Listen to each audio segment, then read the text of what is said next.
quick. Okay. How you want to go from one architecture to another based on the method, right?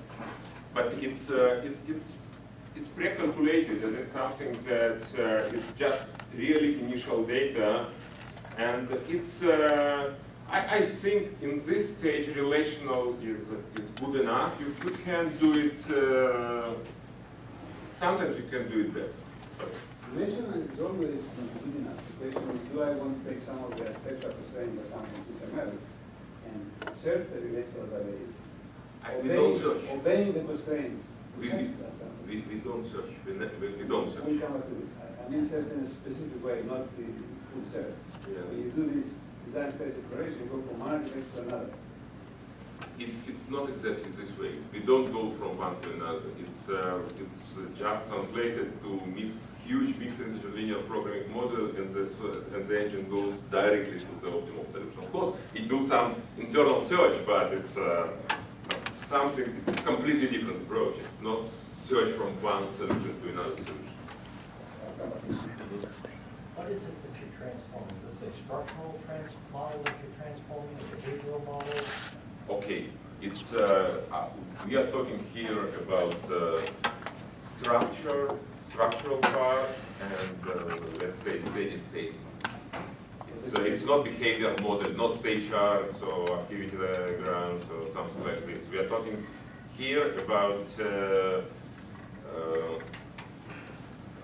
structural, but for example, reliability or some simplified timing when you do the budgeting of timing.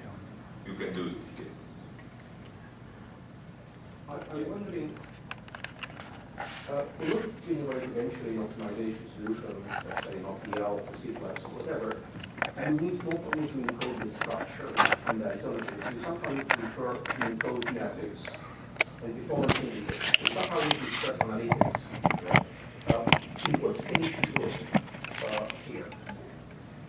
So in order to translate, it's not enough to have data and the architectural structure. Right? You need to have some analytical knowledge. Where does it come from in this methodology? It's mostly here.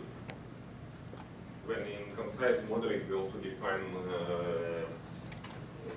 we can define it in several ways. There are several constraints that come just from the structure. Yeah, of course. And of course, this constraint we just capture from the topology that defines. So we'll see it in next slide.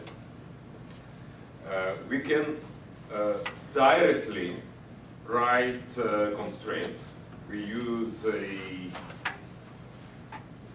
it's very close to OPL, what we are using right now directly, but generally it's just to do easier job for us for parsing them. But and OPL is relatively engineers for simple constraints. It's very readable, so it's easy to write it and to read them. And probably the main option there is to annotate the model to use libraries of analysis that will be my main topic. That's exactly right. So for example, think about the mapping of functional. You have functional model, and you have a technical model or physical model, and you allocate, you map functionality to. We can annotate that we know this is functional, this is technical, and this is this dependence is a mapping. Then we know that the mapping algebra should be used, and it will add automatically a set of constraints that ensure that each function is mapped to some component, and each functional link is matched to virtual paths and so for data transfer and so on. So mostly it's this way. So when you're printing here on the top left-hand corner, we talked about this yesterday. So it's SysML plus annotations plus your algebras. Is that right? Yes. So annotation is part of step one. Annotation right. Yeah, is it part. doesn't say that, but that's what it is. Yes. Okay, Yes. so- Yes. Right. Now, Okay. given the separation, don't you break the encapsulation that kind of was John mentioning? If I design, let's say, a machine, I would like to have a model that encapsulates everything, right? So there's a structural component, there's your annotation, there's also the data. If you design it in different steps, don't you break encapsulation? Yeah, it's a great question. It's the idea is to have layers. So you have a layer of modeling, and you have layer of additional annotations. That each annotation, if each type of analysis is another layer, and you can choose what layers are right now in the model. But what, I mean, but that's going to, what I was trying to tell you is that this is automatic. If you go from systematic to use entity relationship diagrams, you go directly to another object end of the day. Then you maintain your constraints, and if you want to change them, you can change them, but you know exactly what you're doing. If you make everything flat, you lost that. Because it's fully relational. But what? Yes, you're going to get a huge linear program, which integer, by the way, in this case. But then, why? Do you need to do all that? Because the important question is, this is important, but there's another important question. I want to ask questions, what if I change this for that? What if I change this for that? What? The idea is that when you annotate to additional algebras, Right? it's of course it will generate different models. When you define what kind of analysis you would like to do, you can store it, the model that the optimization tool will take. It could be not nice model, as you said, that it's when you lost the expression. But if the tool allow you to easily to add layers, to remove layers, that you have only modeling layer, or only, not all modeling layer, only some part of the modeling layer that you are interested in now. So it's reduce the problem that you are talking about. So I think that viewpoints and layers above viewpoints, this is how it should be front end for the engineers. So how fast is this loop in practice? If I'm sitting in my desk, I mean, can I do a loop of this in less than a minute? I mean, once my problem To come to here before running it, it's very fast. Yeah. It's a couple of minutes, yes. And to run OPL, it's it depends on what you ask it to do. For full cabin, it will run for half a day, and you're lucky that you have solution half a day. But for something smaller, it's also there is another thing that we'll probably talk. I'm not sure that we will, but you can play what you try to optimize. What are your decision variables? For example, the first time that you run it, it could be relatively long. But afterwards, you say, okay, I fix this part of design, and now I play only with other parts of design, Right. and it will be much faster. That's what I was saying. So if you're going to do that over there, number two, over there, It's no. It's where do you fix? Okay, so I fix it here. Okay. What I run, I fix it here. You have Yes, of course. It's not there. There it's just raw data. What data we need, it comes from here. But the main data that, what kind of data we have there, it's catalogs of components with their parameters, their fixed parameters. That could be also sizable parameters. But the geometry, so this stuff that doesn't change. So this is what we have. I guess what is a bit not clear to me is if you take the user who is a designer, Yes. what is the exposed, what is the level of structure the designer sees? Designer obviously doesn't see secret code, right? It's transparent. Yes. Does designer directly manipulates the data structures, or designer only manipulates artifacts in step one? Designer not manipulate, but somebody should prepare the data. For example, catalogs of components. But you So didn't- it's, but you don't play with it. Mike, you didn't describe form, maybe that will answer this question. You didn't describe form. Okay, That yes. will answer the question.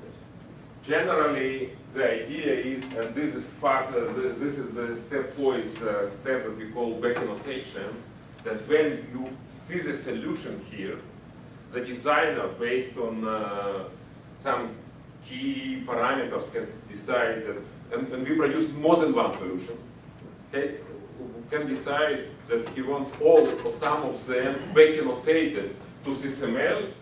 And if here we define topology, here we have the real solution, that specific solution, and you can simulate it, you can work with it.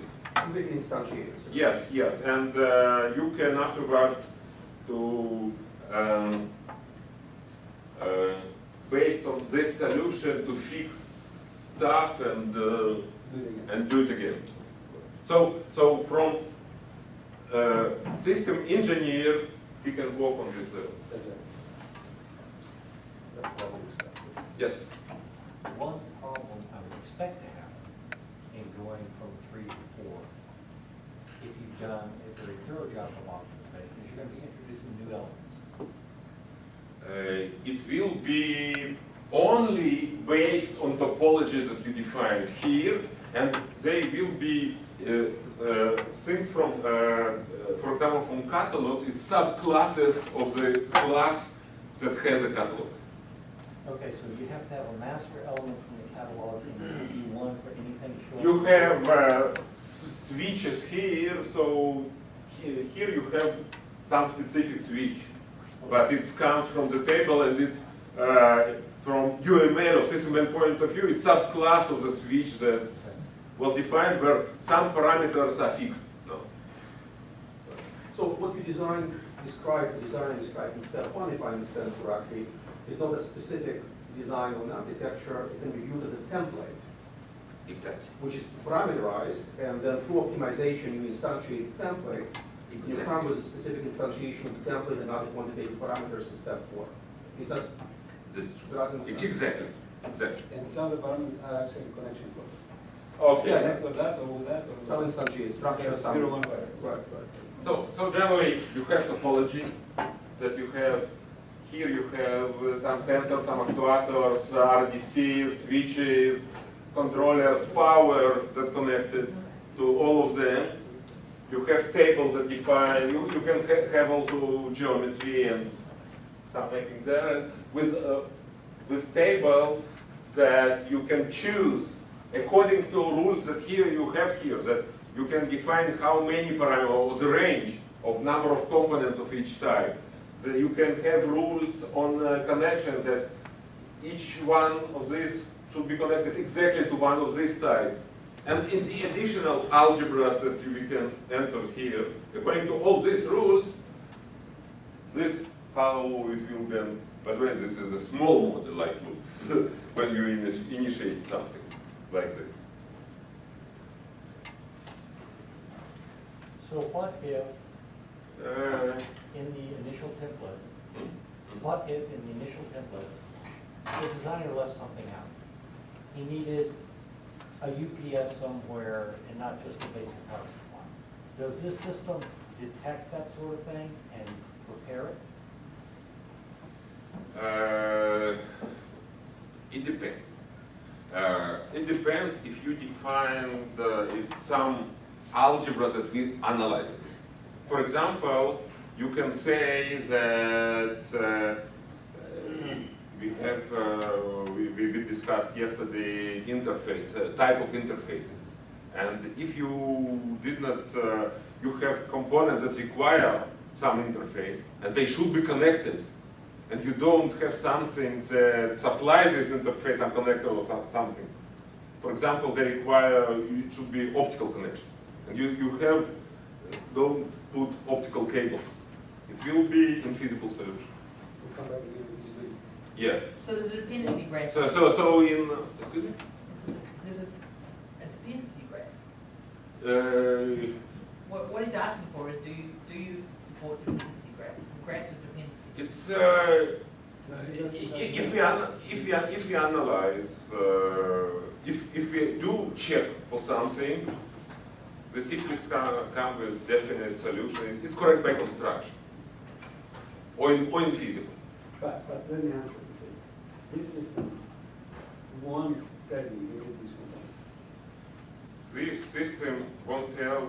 Yes, it is cannot. That's Yeah. If it's not modeled, something that it is not modeled. But you didn't give it an option there. It's but by the way, it's good to say something. For example, but it really depends on type of analysis. In interfaces, I give the example. Think about some resource allocation or power distribution. If you try, you say that you need the algebra, and you say that you have some loads, and did not supply the power supply, it will call that you ask for something infeasible. It will not suggest you add component XYZ. No, it does not know about it. But it says that what you want is infeasible. But in the template of step one, can you say, in order to do this part of the process, I can use this component or this component or this component? Of course, Yes. of course. Optimization then, of course, will instantiate. Yes. It's instantiate all of them as optional.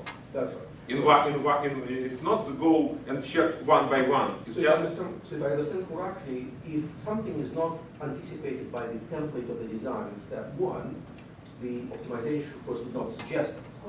But if it is maybe anticipated as part of the design template, then the optimization will instantiate and may suggest a specific a specific. combination of components You can even for a specific component. Is that right? It's more complicated. You can actually put the box without a name, specify its I/O, and all the design parameters. You say, I'd like to have a box like that. I don't know what it is, but it's going to have this property. Put it in, and if it picks this one, the solution, then you come back to the expert and say, can you make me a box like this? I don't know what you call it or what it has. Can you make it like this? It's, But I guess you need to define some analytics as well, right? no, what you should do in this way, you should add it as a you have you can have. Okay, how to mod? It's possible, of course, and it's there are several options how to model it. You can say that it's something of different type, and just all of parameters or most of parameters are free parameters, and probably in some ranges. And of course, it would be good to define metrics as some function of this, so otherwise it will always choose the fastest, the lightest. So you should somehow to see what is the trade-off.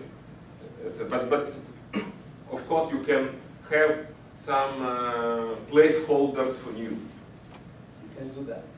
Yes. You just Excuse me. by defining the I/O only, and some partial parameters, you say, right. Somehow you need to put internal constraints, right, or some description, right? Which comes from the architecture. Exactly. And, okay, so let's go to see some example with doors management system. That what is important here, that here you see how engineers describe things. On this side is more a system and modeling of it. Thank you. For example, you have some description of the system and some functionality, from sense to control to some So the actuator. top one includes behavior, right? It's top one. It's can include behavior, but generally it describes the functionality of the function, the main system function. The second one describe how we implement it. We have geometry that we can model as compartment and connection between compartments. The reason I'm asking you this, is think about this problem, and you can step again. Suppose I want to design a wind turbine. I want to design a wind turbine from Okay. a wind turbine, right? So I have two problems to design. I have to design the structural part, and I have to design actually the controller. Yes. I have to design in such a way so that they won't break under my control scheme. Yes. So the controller is behavioral basically, the structure is structural.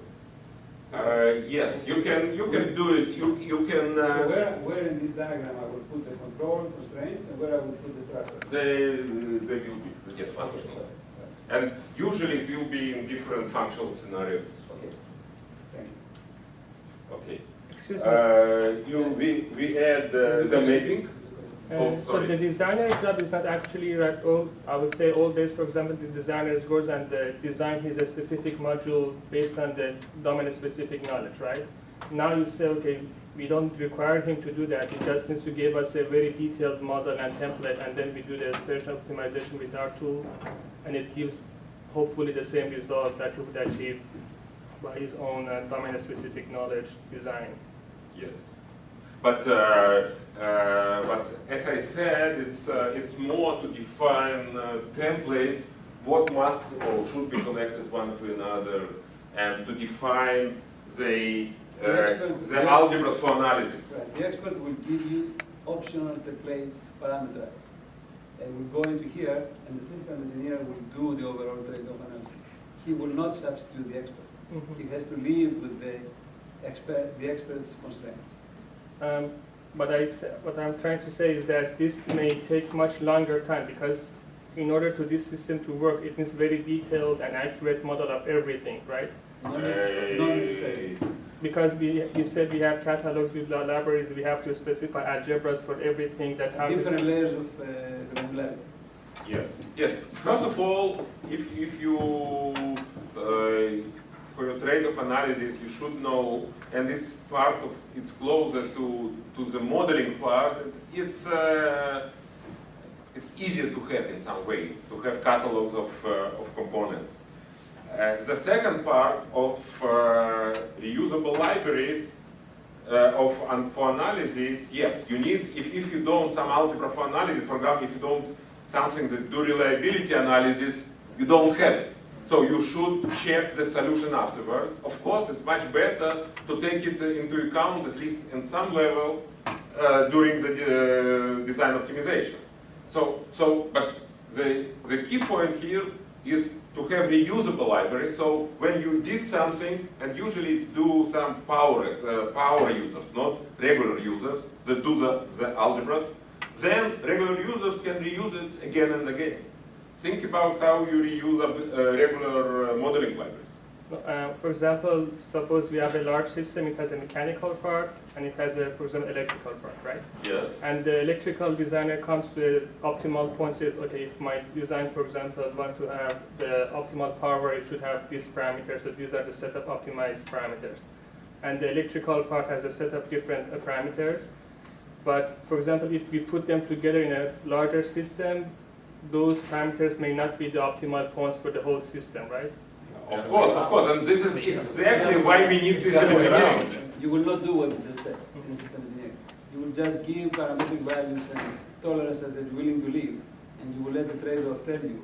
And then you can go inspect it as a specialist and say, am I happy with that or not? And you can go back and say, no, I'm not happy with that, tighten it, and then you will redo it. And You don't do the depth first, and then exactly. I won't do the electrical, the mechanical, and try to mix them. No, I will give some tolerances as electrical and mechanical. He will do it up here, and will come back and tell me, are you willing to live with that, or what if you are not willing to live, and then I do it again. So it goes up that way. Okay? So if I understand correctly, your approach would lead to global optimum Exactly. across Not different dogma, Pareto points. No, but of course on the level of abstraction and level of on the resolution that we are working. Right. And we definitely need simulation in the loop, but we want to start simulations from good points. That we at least took into account many trade-offs already. So we also have a definition in SysML of mappings or allocations between technical and geometry. It could be other things, and then we run it. We have several solutions here. We see the topology of one of solutions. We can annotate, backward annotate it both to SysML and to here it's to the base lab. What system you saw on the screen? What is The doors management system. What? Hmm? What system you use? This is which system, real engineering system you are showing the picture? This one, base lab. Huh? Base lab. This one is base lab. This is in Rhapsody. I understand, but you're showing an aircraft. What part of the aircraft system you are designing? DMS, doors management I'm system. sorry. It's the same. So it's the doors management system. we have the modeling, we have the results, we can see the first solution, we can see the second solution. So this is A or W. And that, So- that will exist, right? That would be. But okay, it's not in IBM Research. So we, Okay, not in IBM Research, without research. Because we have the IBM tools and I have not seen. No, you don't see it yet. But it's what this tool use Simplex, Rhapsody, Then please Design don't- Manager. Then please don't call it a tool.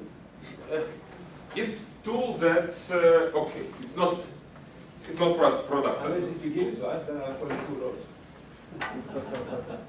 Okay. I have a question. Yes. So this system that you just described, how large of the, because you're talking about many subsystems that let's say that aircraft, a complex system that you described, can be quite large. How large can, Okay, the scalability issue is, of course, could be issue, and probably the important part here is to play on the correct level of abstraction. We tried it with full-scale cabin design. When we have green aircraft that without cabin, it's what Airbus Boeing is doing, and you should now fill with cabin specifically for specific airline. We did it for the full-size problem, and we can do it in reasonable How time. many variables, how many constraints, how many metrics? That's the question. Many metrics. It's Right. power. It's Thousands, millions, 10,000? it's 100,000 to millions variables, non-zeros. In it's sparse metrics generally, but How many of them are binary? How many of them represent combinatorics? tens of thousands. But it's we solve it. It's right now all what we did. It's several hours per enough. In simplex. The research is asking, this question is very important, because you know, if I have a mixed indices program, very large one, it can actually be undecided. Of course. And It's no, it's not. It could take time. Yes, but Here here we be undecided. Yes. It may not be something you can solve. So then, yes. if it's infeasible, it's infeasible. Simplex will tell me that. Yes, of course. What it won't tell me is how to fix it. Sometimes you can, sometimes you don't. But if it's infeasible, many times you need again optimization expert to check why. Sometimes it's easy if something you ask for some algebra that's something missing, but or you have some components that are not connected and so Because on. if you go to the indices parallel program, they are usually computation are very complex. Yes, the idea is, because of this very complex, not to develop algorithms. Use standard engines. Today they are extremely powerful. I agree, but still will take a lot. But the main objective I have, because we are following the same path, what we try to do is try to give the designer feedback at runtime. Again, it's other it words, also I- depends on as we a bit discussed yesterday. It really depends also on how you model things. If you model it with hard constraints, it's more difficult to understand from you have infeasibility and what simplex say where you have infeasibility and real cause of it could be very far one from another. If you do soft constraints, you have much better understanding where you have, and it depends on a lot on how you model the algebra. If you model it as hard constraint, as soft constraint, some combination of them, something you won't be sure that it's done. Since we use simplex, so you are not trying to get any duality information from simplex that is actually there and represent back to the user. Right now we don't. We have Yes, it. for example. Yes, it's okay. First of all this information exists. Right, I'm saying you. So in AOW, in the workbench, it's high level. So For the That's why- user, no, that's why- he will get what system tell you. So he gets a callback from simplex. I'm not sure that the system architect could do it with it anything without calling somebody else. You will call the optimization expert and think about that. But he knows, but he knows that it is infeasible. He also can know in what constraint. So if this information is not enough, Okay. it's very difficult right now at least to make AI and to do it something for him directly. We don't So- believe in AI, we believe in NI. We figure out what NI is. Okay, so first of all, if we need repeatable types analysis equation, now generally I'm talking about library of reusable analysis viewpoints. And the question, if we have this repeating types analysis and how it happens currently and what we can do. This is the use case that we talked about. Weight, Kybel length, power distribution, mapping, allocation, reliability. This was a kind of metrics of algebras, what we call, that we need. Some of metrics are goals, some of metrics are just constraints, but these are metrics that we need. Power distribution system from UTC, Right. it's almost the same metrics. How do you identify two analysis cases so you can figure out that, this is the one I can reuse?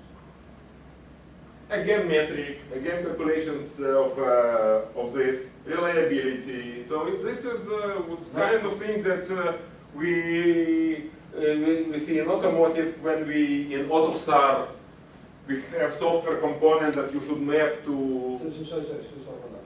So nothing here more sophisticated than that. Nothing like a pattern of what I do or anything like that. That you can capture the story as a user analysis and then I can pull it back and do it again. That's your brain does it. Okay, you say I have similar metrics, similar constraints, so I've done it before, let's do it again. What do you exactly mean by user analysis? I would say that when you talk about, it's usually some big categories, like reliability, timing. Okay, let me make it specific. You're not going to go through the process. Suppose I go through the cycle and I finish my design. That is define the process. I can develop a model of that process as a computer system.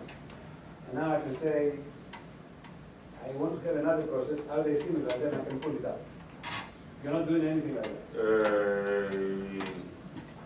No, and it corresponds to yellow pages in some way, and we don't do it. That's yellow pages of processes. Yes, now, yes. that is done in manufacturing. Yes.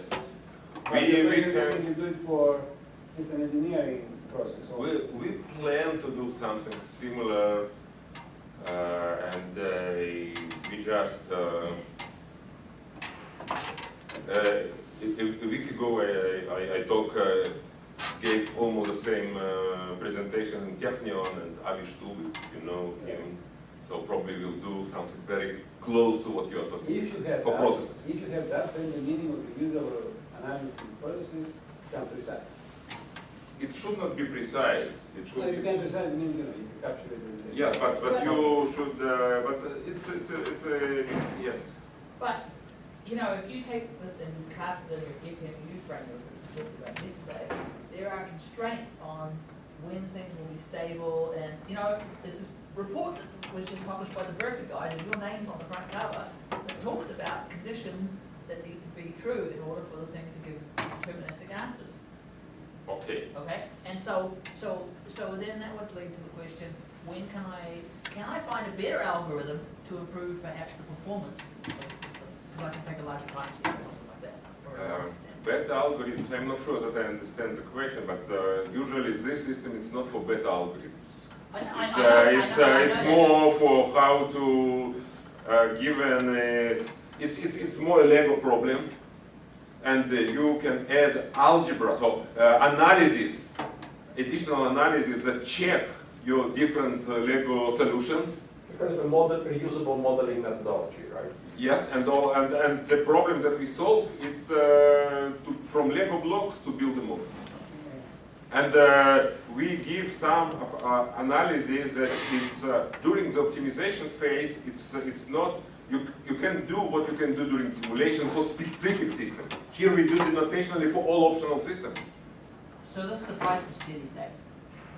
Of course, you can. What we can do, we can have it in the loop, and sometimes we can say that you need some scalability factor or safety factor, for example, for something that we do it in voltage drop, if I mean, for example.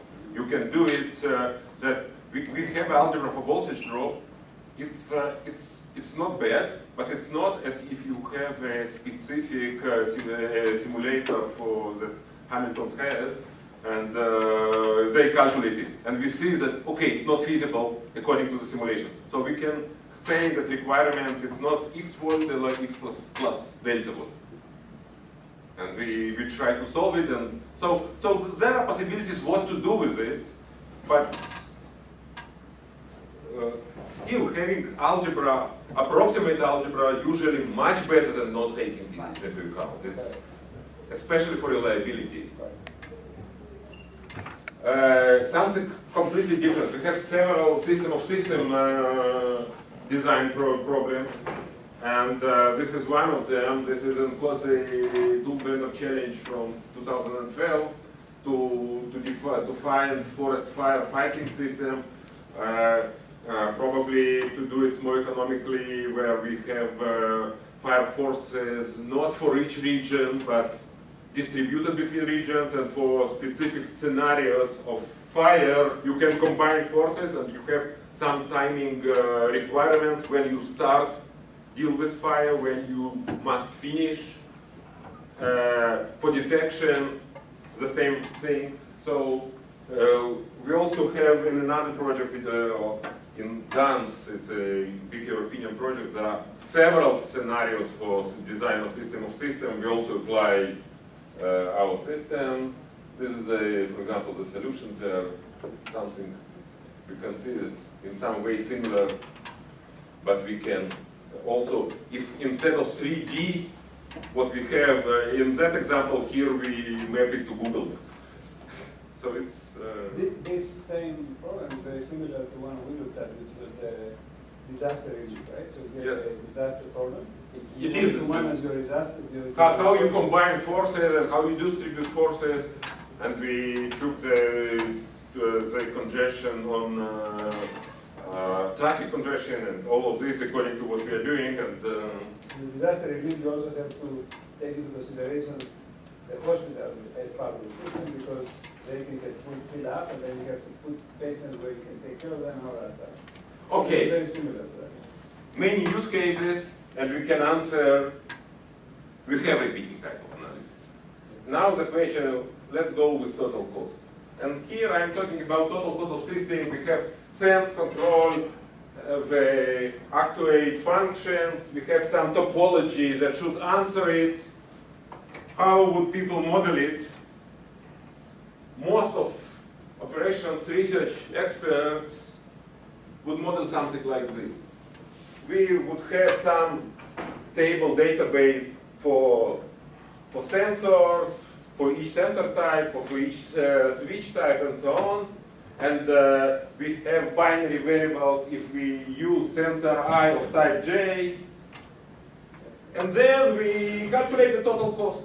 Something extremely simple, for expert definitely simple. But okay, we also have for mapping, but let's leave it because of time. Let's understand what happens with total cost. What happens if in some design stage, now we cannot work on this level of abstraction. We should be a bit detailed. Instead of sensors, we have thermal sensors, each with their own tables, and volume table sensors. There is a very small change in equation, but the problem is there is a change. It's not you cannot use it as a library. It depends on specifically what we are doing. If we use high cables, first of all, of course, we should also add cables. But cables depend, their length depends on geometrical position. what compartment we use. How we can model it? It's easy. Just add another index for geometry, for compartments that you use.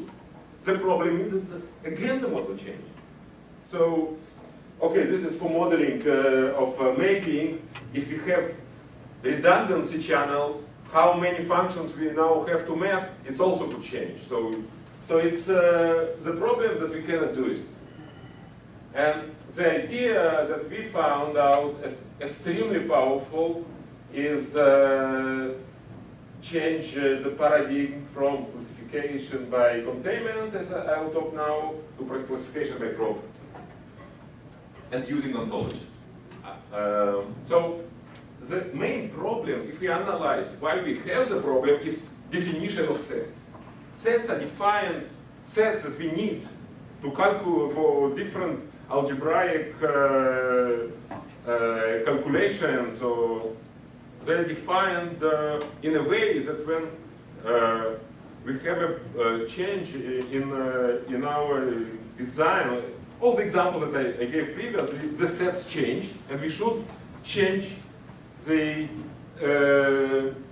equations accordingly. And the most of sets in all these examples defined by containers. What it means, we have it's exactly relational part what you talked about. That we have switches, we have controllers, we have actuators of different types. So it's for something to be, what is for something to be a switch? It should be in a table of switches. This is the idea. So is it good or bad? First of all, to initialize things and define things, it's great. It does the job very well. Where is the problem? The problem that what we need for analysis. In analysis, as we saw, it's not robust. Every time we change the story, we should change the set.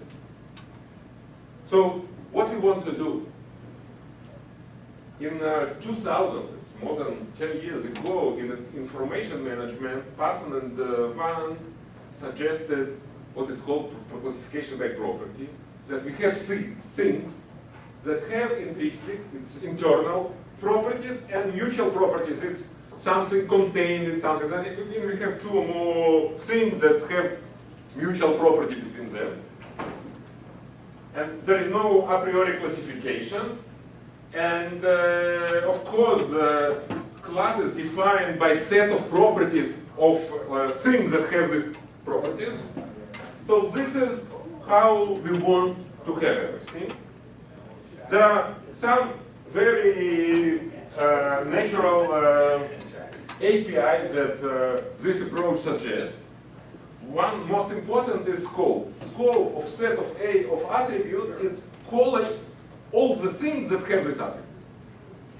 And in addition, it's not enough. We saw that we need ontology, and here what we subset, but I think almost all important part of design space exploration ontology. What we say that first of all, each attribute now can be either parametric or variable. Each part could be optional, so we have a binary attribute that is selected if we select this specific part or if we don't. We have a mutual property what and what, and we have, regarding mapping, we also have some properties, how we map stuff. And then, and I don't have other words except magic. For total cost, we have this equation, that what is total cost? We say that for all elements that have property total cost, the total cost of this element will be all sum on all elements that have element cost and contained in I, that we select them, multiplied by their cost. And all changes that I talked previously, it's robust cost. It's always this. And this is for cost. Without this trick, you cannot do reliability. You cannot do timing. Since it will be, you should change with every model that you are working, you should change, and it's much more than add just one more index. There is another changes when you, for example, you do mapping with reliability or without reliability. So if you define this way, the mapping will not change the equation. Since the sets adjust themselves automatically, and this is for mapping here. And this is consistent with database also. Yes, of course. So I said this. I came for this as a problem that when I saw that our use cases, we're working with customers, we change a bit. I should change the algebras, and it started work that okay, it's still not so old. Sometimes you should change the algebra, but it's several order of magnitude more robust than it was before. And this is how we do the reusable algebra. So all our reusable algebras use this API, some others, but this is the main. So this is what they do the main for. And how we do this reusable thing. Okay, for resource allocation, what kind of metrics we did this way? Okay, code, length, weight, of course, it's simple. Mapping, it's very difficult to do it reusable, since it should work for all combinations with all other metrics. And power distribution, voltage drop, data flow, all of these are metrics that we just, now we can reuse and reuse. And we, all the time, okay, I started with this way, I add and add and add, since we add all the time, since our customer need more, what nice, we don't do twice what we already did. However, how do you know, okay, so you basically say the following to me is the ontology, which is fine, we've done similar things. You say, I'm going to add the costs of all objects that have a cost. Fine. Well, why add? Why add? If I have a different metric, it doesn't necessarily that when I combine the metric for the constraint, I add, and I do other things. What happens that each... So do you allow for this general? No, what we want to do, that each algebra will set a set of constraints, and it's just if you choose the algebra, you have this set of constraints. So the form of the algebra will tell me the form of how I combine You just, no, you don't, no, it's much simpler. It's each algebra defines set of algebraic constraints that depend on some sets. The sets adjust themselves according to you do other stuff. That's fine. But I'm answering. And this is for this algebra. This is for next algebra. You just add a system of equations or inequalities, some in the more generic. So let me ask the question again. So you're saying that once I define the algebra automatically specifies how I combine the variable of metric of interest across the components that I have, the variable. Exactly. Okay. Thank you. And it just adds It will create this definition at will, but of course the definition is much more flexible, because you're allowed to specify them like anything except by the properties rather than by static. Think we have a template that generates everything automatically from SysML and data. Template that generates OPL code automatically. What it means that that the code is generated it's just cut and paste. If I use this algebra, I just copy this set of rows, sometimes in several places. I need some definitions probably of variables inside variables, since reliability understand some parameter, something like failure rate, and it has their own attributes. It's add additional attributes to every component to calculate what it needs. And then that OPL that is generated easily readable from C++, right? It's okay. OPL is C++. It's by the way, it's also you can since it's reusable algebra, you can annotate it very well. So it's when you give this to optimization expert, you'll talk, the system engineer will talk with optimization expert on optimization expert language, and system engineer will work on this language. He says what algebra he needs. So it's so everybody works on talk on his own language. What level do you actually use to guide the definition of algebra? What? Yeah. I mean, what level you use actually to guide the definition of the algebra? Make sure that that algebra is going to be used for appropriate. Okay. Yes. Yes, it's. I'm not sure that I can answer. Let's see. Probably during my answer I can generalize it. Since sometimes it could be what I think. It depends on how I define it. Generally, what all algebras has, it has their sets of attributes or generic attributes or attributes that they add to parts that participate, and it should have a mapping between concept defined in the model and the ontology of the algebra. So we use for this usually stereotypes,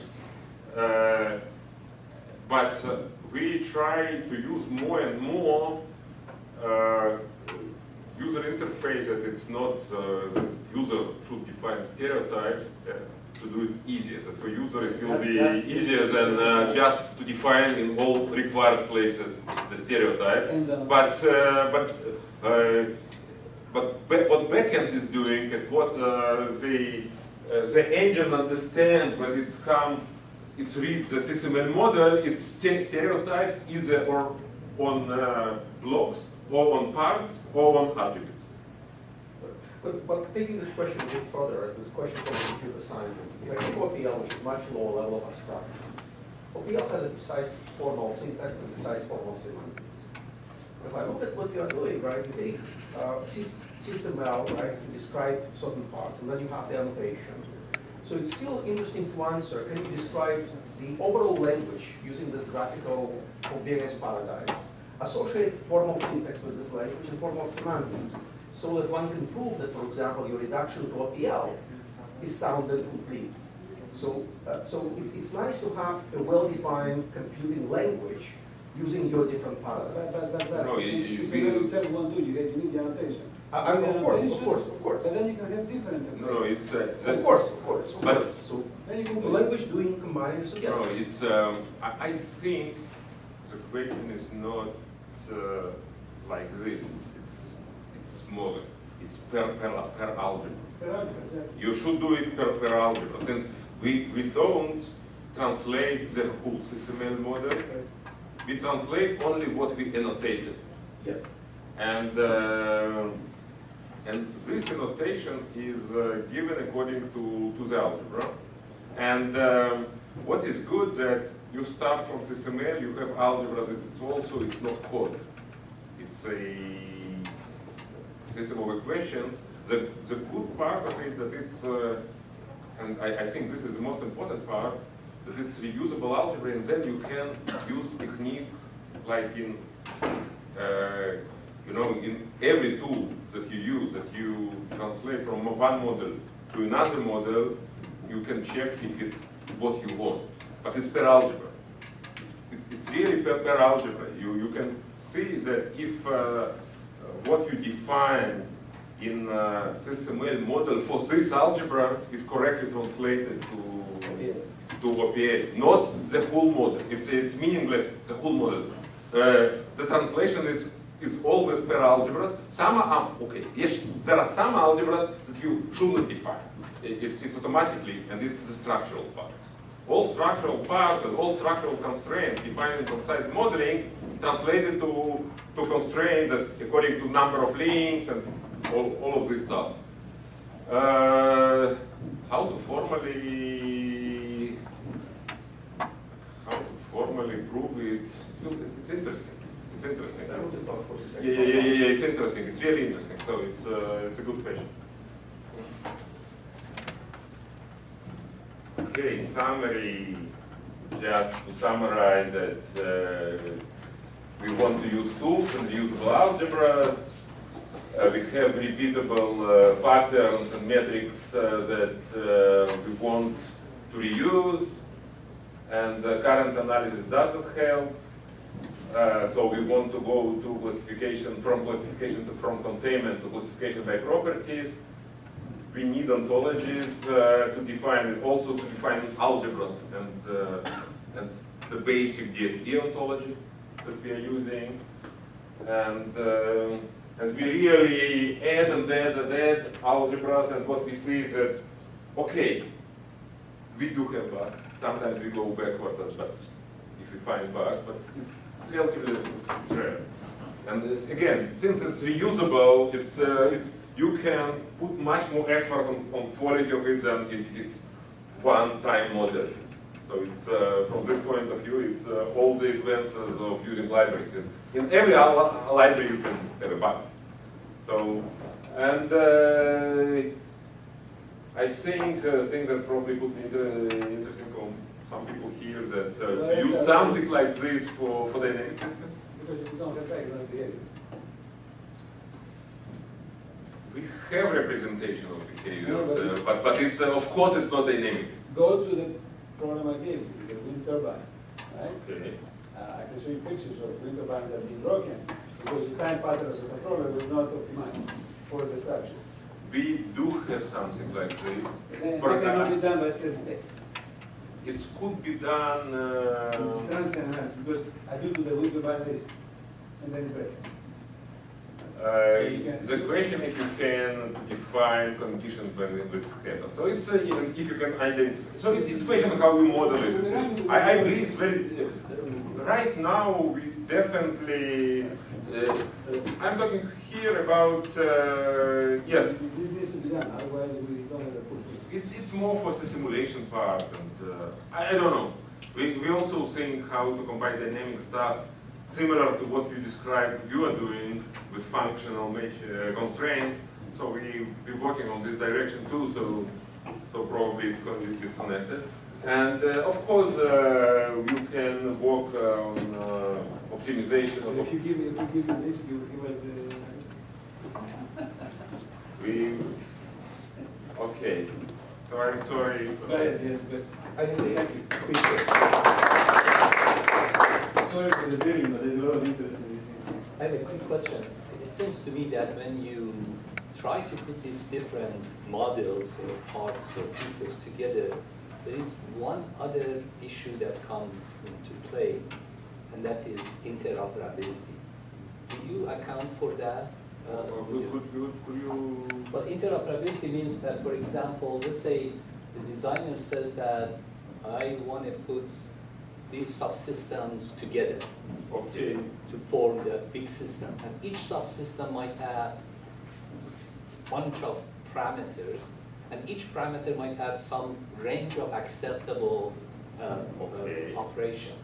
So when you try to put these together, particularly when the system is so complex, although they might work together within some range, when you put them together, this interoperability starts to propagate, and the whole system may not work.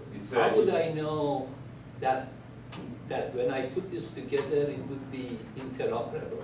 Okay. So this is the big advantage of this approach, that it's done automatically by the optimization engine. When you put all algebras together, all components together, and with all constraints that you have inside, if it finds a feasible solution, it found feasible solutions that answer on all constraints. If it does not, it's problem that John talked that it's very difficult to say why we don't have, and sometimes it's easier to find, sometimes you don't. Probably what we are doing, we reduce the number of algebras that we're using, and we check, okay, when we add algebra, or what subsystem we add, and that makes the problem from infeasible to feasible. Technically, part of the simplex they're using has a constraint-based programming part. right? Because the PLO has both. Okay? So if you write the tolerances and the descriptions you write in terms of constraints, the constraint program part of companies is not feasible. Oh, simplex, it's also, simplex generally inside the engine you have a lot of heuristics and stuff that come from constraint programming. We have to explain because simplex most of it, I think the old simplex was basically multi-objective optimization. Not multi, it's just MLP, mixed linear program. mixed integer or quadratic, but the mixed integer linear program. We use as mixed integer linear. Because what DLO did is they had their own engine to do City solver. Yes. So it's now called City solver and OPL can map these on that. Yes. But today even so generally the answer on the question is you know if it's feasible or not feasible. If it's feasible, yeah, you are sure that it's feasible. If it's infeasible, it could be tricky. It's regular debugging, try to understand why it's not feasible. But I hope it's answered your. Sure. So if it's feasible, can your environment come back and say it's feasible not only for what you told me, but for a range? Because you don't know what the real inputs are going to be. the information is there. Okay. You never can- What you are talking, it's a different extension of classical mixed engine linear programming. For example, we are working very closely to extend, we are now working to extend what we are doing to robust optimization. That where you have some uncertainty sets on parameters and you find solutions that are feasible or chance constrained on these uncertainty sets. Fortunately, we are very close to really good the world specialist on this, Ronnie Bental and Arkady Nemirovsky, it's 5 minutes from us. And they're friends. We need to talk to these people because we can do also interval optimization and self optimization. But it's, it's... Any other questions? So computational was at the end come to a very large optimization problem, or it's just a huge search over the. It's a large optimization problem. As I said, the scalability can be very improved if you already have solution and you find some small change or you do something around it. It could be, but it's a big mixed integer linear problem. Right, so I understand that your technology, first of all, thank you for the fascinating talk. I think that's exactly the right approach with a lot of advantages. Thank you. It sounds to me fascinating work. I understand that this is mainly modeling technology and you reduce everything to MILP, which is done to sequence. And of course, from the designer perspective, that's easy because the designer doesn't worry about the solving part. But computationally, of course, lots of the design problems are combinatorial in nature. And MILP may not be the best thing to do for combinatorial optimization. In fact, CP solver in a variety of combinatorial problems, especially if you have good heuristics, may perform much better for combinatorial problems. Okay.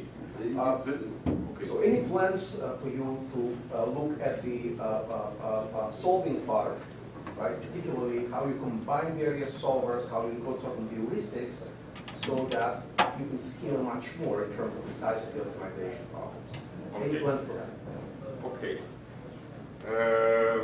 We tried, in the beginning, we tried to play with nonlinear solvers, and for example, for what the CISA paper 2 years ago, for design alternatives, I think we used nonlinear solvers, but there are very big problems with that solver.